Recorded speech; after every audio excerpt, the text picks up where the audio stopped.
Hi friend, जय श्री कृष्ण। आप सब कैसे हो? आशा करती हूँ बहुत अच्छे होंगे। तो आज मैं बताने जा रही हूँ दुकान के बारे में।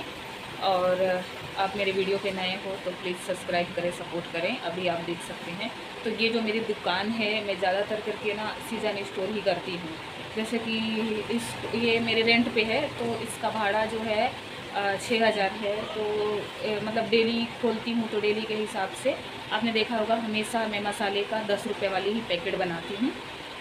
तो 10 रुपये वाली पैकेट बनाती हूँ और आपको मैं दिखा सकती हूँ कि टेबल लगाती हूँ बाहर, जिससे क्या होती है कि 2 टेबल लगा के और 10 रुपये वाली ट्रे पे लगाती हूँ, ताकि 10 कोई भी कस्टमर आते हैं, अगर थोड़ा सा दुकान कोने में है तो लोगों को वैसे पता नहीं चलती। लेकिन जिनको पता है वो पता है कि 2 साल की दुकान हो गई है मेरी, तो आराम से लोगों को पता चल जाती है कि भाई यहाँ पे कुछ चीज़ें मिलती है। तो वो जो आते हैं पर्सनली मसाला लेने के लिए, पापड़ लेने के लिए, अचार लेने के लिए, वो आते हैं। बाकी जो नया कस्टमर होती है तो वो क्या होता है कि मेरे बाहर का जो टेबल देख के ही मेरे पास आते हैं कि भाई ये टेबल रखी है, इसमें क्या क्या मिलती है। दूर से कुछ चीज़ें दिखाई भी देती है, जैसे कि पापड़ हो गई और बहुत सारे मसाले भी दिखाई देते हैं, तो लोग आते हैं मेरे पास लेने के लिए। तो उसमें क्या होता है कि एक फ़ायदा मेरे को इसमें बहुत होती है कि जो भी मेरे पास मसाले हैं वो 10 रुपये वाली पैकेट 10-12 पैकेट एक दिन में आराम से बना के और ट्रे पे लगा के रख देती हूँ। तो लोग क्या होता है कि सामने से आते हैं और एक चीज़ उनको लेना होता है, लेकिन उनको 2-3 चीज़ें दिखाई देती है, जैसे कि जीरा हो गया, सौंफ हो गई, राई हो गया, मेथी हो गई, और इसमें लौंग, इलायची, काली मिर्च, हींग हो गया। ये सब चीज़ें हो गई ना, तो लोगों को भाई ये तो डेली का यूज की सामान है, अपने किचन पे ये डेली यूज होती है। तो लोग क्या करते हैं कि एक चीज़ के बजाय 4 चीज़, 5 चीज़, कभी कभी तो मेरे पास जो बाहर से कस्टमर आते हैं ना, वो लोग मतलब 10 पैकेट 20 पैकेट भी लेकर जाते हैं, क्योंकि वो कहते हैं कि हम बाहर से आते हैं और जो पैकेट आपके पास मिलती है शुद्ध मसाला। और मेन इम्पोर्टेंट बता दे रही हूँ कि थोड़ा रखो लेकिन शुद्ध रखो, क्योंकि शुद्ध से ही आपकी पहचान होती है। अगर आप कोई भी गलत सामान में, जैसे कि कोई भी सामान, जैसे सामान अच्छा नहीं है, तो वही देखो आपके कस्टमर आपके पास नहीं आएंगे। और मैं आपको बता दे रही हूँ कि मेरी कस्टमर की मेरे बहुत सपोर्ट होती है। मैं मतलब मेरी हालत जब ख़राब थी ना, तो मेरी कस्टमर ने मेरे को कभी छोड़ा नहीं। मैं इसके लिए अपने कस्टमरों को धन्यवाद करना चाहती हूँ। तो मेरे कस्टमर ने मेरे को बहुत साथ दी रियली, कि मेरे कस्टमर जो मैंने दुकान खोली थी तब से लेके जो मेरे कस्टमर हैं और अभी तक वही कस्टमर है, मेरे को छोड़ के कभी भागे नहीं।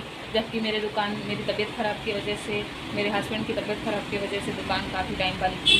और एक बार मैं क्या है, मम्मी के घर भी चली गई थी, 2 महीने दुकान बंद कर दी।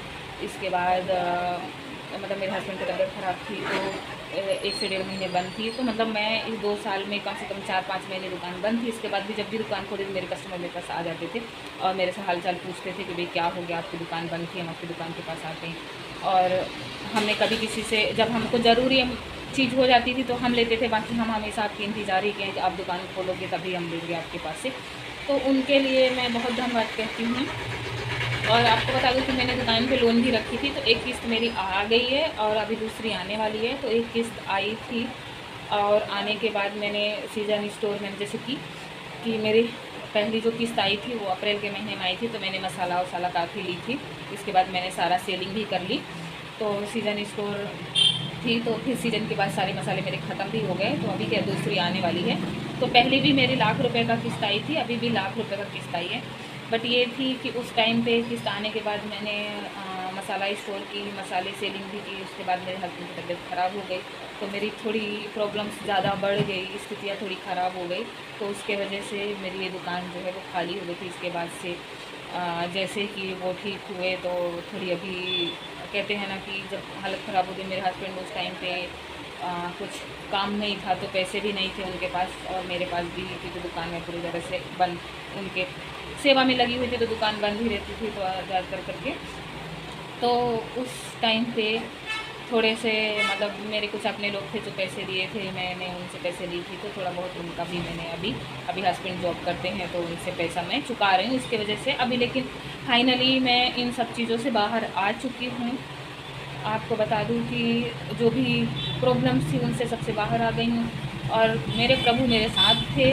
और मैं भगवान पे बहुत भरोसा करती हूँ कि आपसे कहते कि कोई भी मुसीबत आपको आए तो आप भगवान पे भरोसा रखें। ऐसा नहीं कि मुसीबत पे ही रखें, आप अपने सुख और दुख दोनों में भगवान को शामिल कीजिए, क्योंकि जो भगवान हैं, भगवान ही हैं, एक हमें हिम्मत दे सकते हैं, हमारी कुछ भी होती है विपत्ति से लड़ने के लिए, प्रॉब्लम से लड़ने के लिए, बाकी तो हम अपने आप को जुटा नहीं पाते हैं।